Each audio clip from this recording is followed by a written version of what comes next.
سلام دوستان، من پیمان هستم. توی این ویدیو میخوام شما رو با سامسونگ گلکسی تب S8 پلاس آشنا کنم. 9 ماه که از این تبلت استفاده میکنم و میخوام تجربه استفاده خودم رو باهاتون به اشتراک بذارم.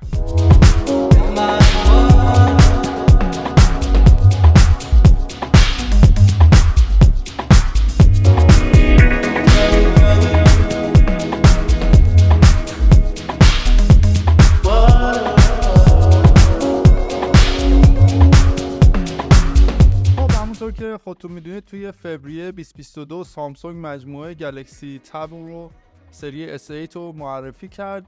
این مجموعه شامل گلکسی تب S8, S8 پلاس و S8 اولترا بود که من توی اون زمان نسخه پلاسش رو خریدم و دارم استفاده میکنم.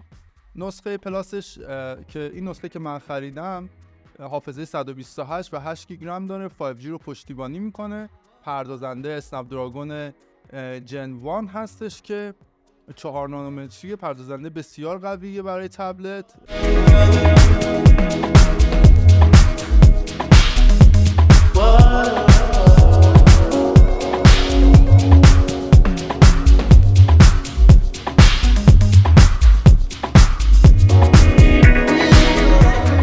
سامسونگ گلکسی S8 پلاس یه تبلت 12 و 14 اینچیه.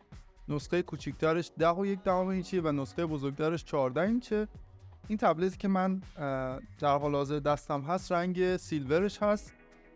قطر این تبلت 57 میلیمتر، فوق العاده تبلت باریکیه، بسیار خوش دست و خوش ساخته، ولی واقعیتشو بخواید برای بازی مناسب نیست، چون دستتون رو به مرور زمان خسته میکنه. وقتی نیم ساعت باش بازی میکنید دستتون خسته میشه.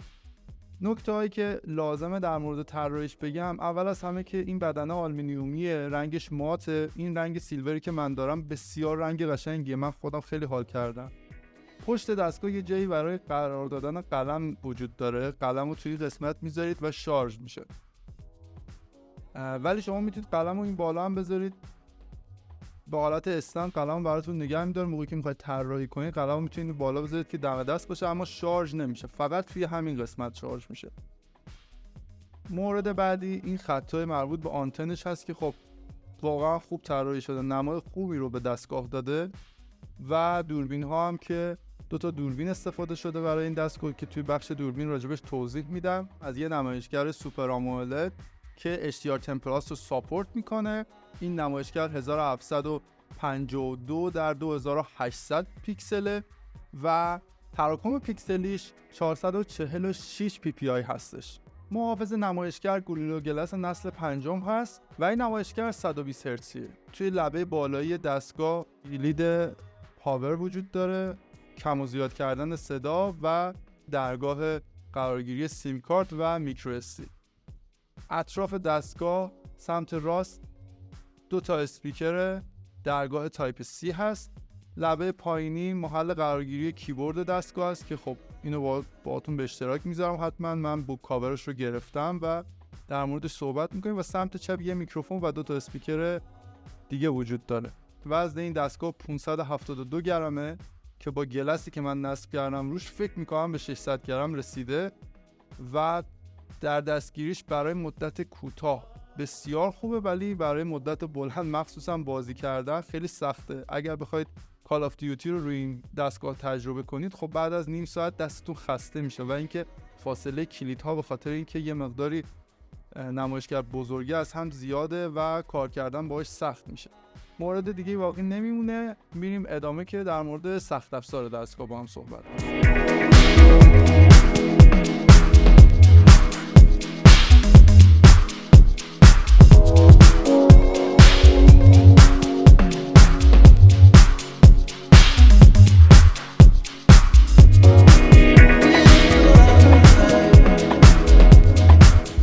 خب توی بخش سخت افزار این دستگاه میریم سراغ پردازنده، رم، نمایشگر، ارتباطات، حافظه داخلی و بقیه موارد. پردازنده این دستگاه اسنپ دراگون 8 جن 1 هستش که خب یه پردازنده بسیار قوی توی سال 2022 بود. فقط یه مشکلی داشت که خیلی داغ میکرد، اما روی این دستگاه اصلا داغ نمیکنه چون فضا برای خنک کردن پردازنده وجود داره و سامسونگ به بهینه‌ترین شکل ممکن ازش استفاده کرده. این پردازشگر از پردازش گرافیکی آدرنو 730 پشتیبانی میکنه، یعنی استفاده کرده توی این پردازشگر که خب از نظر گرافیکی فوق العاده است و شما میتونید تمام بازی ها رو از جمله کالاف توی بالاترین رزولوشن و گرافیک خودش قرار بدید و استفاده کنید. رم دستگاهی که من اینجا دارم رم 8 گیگه، ولی شما 12 گیگ رو هم میتونید تهیه کنید برای این دستگاه. بریم سراغ ارتباطات دستگاه از 5G پشتیبانی میکنه که فوق العاده است. بلوتوث نسخه 5.2 دهم داره، از وای فای نسل 6 پشتیبانی میکنه که این یکی از مزیت‌های دستگاه است. حافظه داخلیش UFS نسخه 3.2 دهمه. میکرو SD پشتیبانی میکنم. من خودم یه میکرو SD سامسونگ آخرین سری میکرو SD سامسونگ رو روی دستگاه گذاشتم و ارتقا دادم حافظه‌اش رو به 256 گیگ. در مورد دوربین‌های دستگاه، دوربین اصلیش تشکیل شده از یه دوربین 13 مگاپیکسلی و یه دوربین 6 مگاپیکسلی. دوربین 13 مگاپیکسلی دوربین وایده و 6 مگاپیکسلی اولترا وایده. خب برای یه تبلت ما اونقدر نیاز نداریم که دوربین خیلی خفنی داشته باشیم، ولی بازم سامسونگ دوربینای خوبی رو گذاشته. پردازش تصویر مثل پردازش S22 اولترا. توی این تبلت شما عکسی که میگیرید یه پردازش خیلی خوبی انجام میده و کیفیت عکس مناسبی رو در اختیارتون قرار میده. خب عکس‌ها رو براتون میذارم ببینید.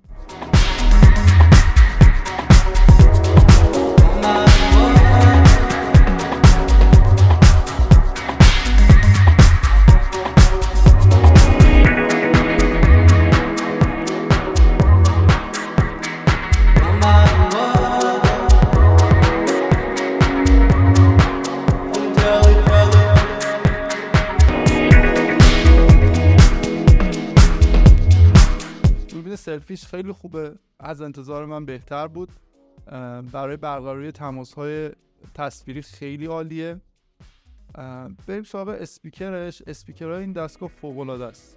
توی یک کلمه بهتون بگم که فوق‌العاده است. حالا چطور؟ به خاطر اینکه 4 تا اسپیکر داره، توسط شرکت AKG تیون شده این اسپیکرها. کیفیتشون فوق‌العاده است. تست صدای اسپیکرش رو با هم میگیریم.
Changing mag.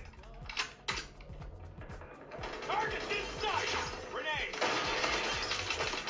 Hydro killer drone ready for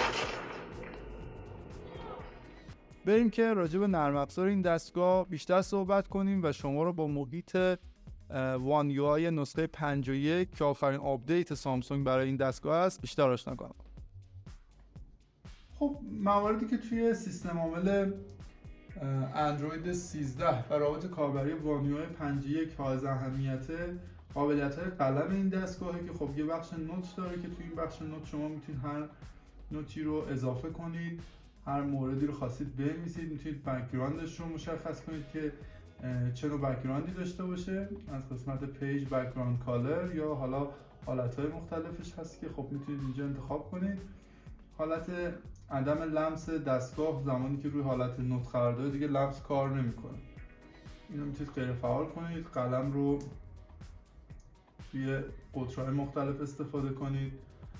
از ماژیک استفاده کنید. حالا ماژیکش هم حالتهای مختلف داره. ماژیک معمولی مثلا داره، میتونید اینجا روی یه نوشته‌ای رو مثلا با ماژیک قطرش زیاد میکنم، روی نوشته‌ای رو مثلا ماژیک میکشم. این دستگاه قابلیت خوندن دستخط هم داره که وقتی شما این گزینه رو میزنید، اسمی رو اینجا بنویسم. خب وقتی این قابلیت دستخط رو مشخص میکنید، خودش بهتون میگه که این متنی که نوشته شده چیه. میتونید این متن رو کپی کنید، میتونید کانورت کنید حتی به حالت نوشتاری. میتونید متن‌های طولانی رو به صورت دستخطی بنویسید و کانورتش کنید. خب از بخش نوت خارج میشیم. یه نرم افزار بسیار کاربردی توی وانیوهای سامسونگ، نرم افزار فایل منیجرش هست یا همون مای فایلش هست که خب تمام استوریج هایی که اینجا دارید رو بهتون نشون میده. اینترنال استوریج، SD کارت که خب 256 من استفاده کردم، حتی فضاهای کلاد رو هم بهتون نشون میده. یه نتورک استوریج هم داره که شما میتونید از طریق پروتکل SMB یا پروتکل های دیگه از قابلیت فایل شیرینگ سیستم عامل ویندوز هم استفاده کنید که خب الان اینجا وصل شده به سیستم عامل ویندوز من و داره توی این قسمت فایلایی که به اشتراک گذاشتم رو نمایش میده. ریسایکل بین رو دارید و میتونید یه آنالیزی از استوریجتون در این قسمت پایینی بهتون بده که خب این برای یه تبلت اندرویدی بسیار بسیار کارآمد. تجربه مرورگر و براوزینگ در این دستگاه بسیار عالیه، یعنی هیچ فرقی با یک تبلت ویندوزی نداره. حالا اگر خیلی تخصصی شما بخواید با این دستگاه کار کنید، به صورت عمومی و حتی در رده‌های یکم کمتر از تخصصی جوابگوی کارتون هست. عملکردش فوق‌العاده است، هیچ مشکلی من ندیدم درش و اینکه سرعت و ریسپانس و اینکه 120 هرتز بودنش خیلی لذت بخش موقع براوزینگ. بچه این دستگاه از یه باتری 10090 میلی آمپری پشتیبانی میکنه که این باتری تقریبا یه روز کاری رو اگه فول تایم باش کار کنید، نه بازی‌ها، فقط فول تایم بخواید باش کار کنید، جوابگوی کارتون هست. حالا این 10090 میلی آمپر چقدر طول میکشه که شارژ بشه؟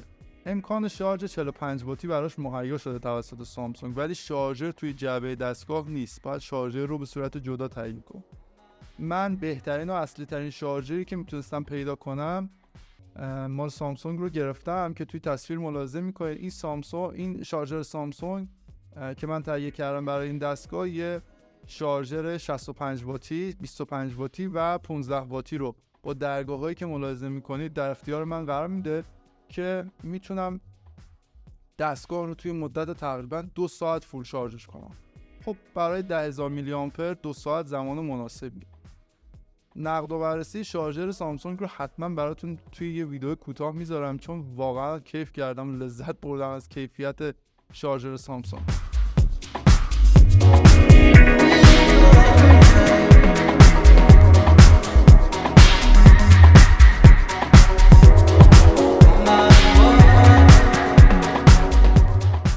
خب دوستان، توی این قسمت از ویدیو میخوام بوک کاور سامسونگ رو بهتون معرفی کنم.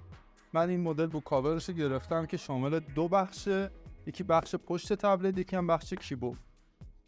این بوک کاور واقعا جنسش عالیه، البته یه خورده قیمتش بالاست. اگر میخواید که زیاد تایپ کنید با تبلت به نظرم مورد استفادهتون حتما قرار بگیره. قسمت پشتیش که دقیقاً فیت دستگاه و به صورت آهن‌ربایی میچسبه. این قسمت یک نگهدارنده برای قلم داره که ازش جدا میشه، میتونید قلم رو توی قسمت قرار بدین و یه پایه، یه حالت لولایی هم داره که میتونید تبلت رو به این شکل روی میز قرار بدید توی زوایای مختلف. خیلی هم جنسش محکمه و اینکه میتونید توی زوایای مختلف پایین ببرید یا بالا بزنید. و کیبورد این دستگاه که من کیبورد نقطه عربیش رو تهیه کردم که فونت فارسی هم داشته باشه. کیبوردم که به این شکل جفت میشه با دستگاه و میتونید از این دستگاه به عنوان یک لپتاپ استفاده کنید. این کیبورد یه ترک پد کوچیک داره در این قسمت که ترک پدش خیلی کاربردیه، نشانگر موسش و عملکردش دقیقاً مشابه ویندوزه و کیبوردش هم کیبورد خیلی نرم و روونی، از اونجایی هم که اختلاف سطح نداره با زمین برای همین یا با میزتون، برای همین خیلی راحت تایپ میکنید. کیبوردهای مایکروسافتی چون یه اختلاف سطحی دارن، وقتی کیبورد رو باش زیاد تایپ میکنید یه احساس لغزش کیبورد بهتون دست میده زیر انگشتاتون که یعنی انگار یه مقداری میره داخل، ولی خب محکم‌تر از به نظر کیبوردهای مایکروسافتیه. و اینکه روی کیبورد دکمه دکس قرار داره که میتونید تبلت رو حالت دکس مود یا همون حالت خاص و ویژه سامسونگ که بیشتر نزدیک میکنه به سیستم عامل ویندوز ببریدش و تنظیم نور نمایشگرتون هست. ولی یه نکته منفی در مورد این کیبورد اینه که بکلایت نداره و شما توی محیط‌های تاریک با مشکل مواجه میشید. همیشه نیازمند این هست که یه نوری در اطراف خودتون داشته باشید که بتونید کیبورد رو ببینید و باهاش تایپ کنید.